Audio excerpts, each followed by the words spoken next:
অল্প খরচে সংসার চালাবেন কিভাবে? অল্প খরচে সংসার চালাতে গিয়ে এখন সবাই হিমশিম খাচ্ছে। দুর্মূল্যের এই বাজারে কিভাবে অল্প খরচে সংসার চালানো যায় সেটা নিয়ে সবাই চিন্তায় আছে। যদি সঠিকভাবে পরিকল্পনা করা যায় তাহলে অবশ্যই এটা করা সম্ভব। তাই যারা অনেকদিন ধরে ভাবছেন কিভাবে অল্প খরচে সংসার চালাবেন তাদের জন্য আজকের এই ভিডিওটা। অল্প খরচে সংসার চালানোর কিছু উপায়।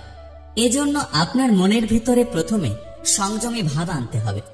সংসারের জন্য অল্প খরচ বা বেশি খরচ দুটোই নির্ভর করে আপনার মনের ওপর। আপনি যদি বাজারে গিয়ে খোলা মনে বাজার করেন তাহলে আপনার খরচের পরিমাণ হু হু করে বাড়বে, কিন্তু তার পরিবর্তে কেনাকাটায় যদি একটু সংযমী হন তাহলে আপনার অনেক খরচ কমবে। এই জন্য কখনো খালি পেটে বাজারে যাবেন না, কারণ মানুষ যখন ক্ষুধার্ত থাকে তখন সে অনেক অপ্রয়োজনীয় জিনিস কিনে থাকে। তাই বাজারে যাওয়ার আগে কিছু না কিছু অবশ্যই খেয়ে যান।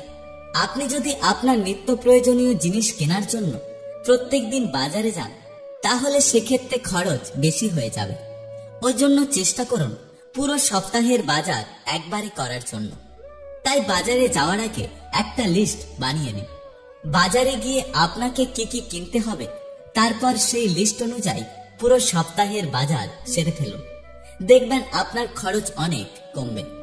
গ্যাস ও বিদ্যুতের ব্যবহারে সচেতন হন। রান্না শুরু করার আগে সকল প্রকার তরকারি মশলাপাতি কেটে কুটে রেডি করে রাখুন, যেন চুলোয় রান্না শুরু করার পর অকারণে চুলো জ্বালিয়ে রাখতে না হয়। বারবার চুলো জ্বালানোর চেয়ে একবার জ্বালিয়ে সকল কাজ সেরে ফেলার চেষ্টা করবেন।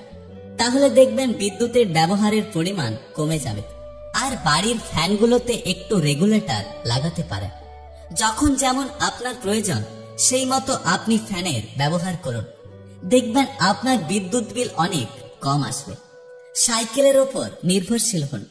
আপনি যদি বাইক বা প্রাইভেট কার ব্যবহারে অভ্যস্ত হন এবং তা সত্ত্বেও চান আপনার সংসারের খরচ কম আসুক, তাহলে অল্প খরচে সংসার চালানোর জন্য আপনাকে সাইকেলের ওপর নির্ভর হতে হবে। অল্প দূরত্বের পথ হেঁটে যাওয়া আসা করুন এবং একটু বেশি দূরত্বের পথ হলে সাইকেল ব্যবহার করুন।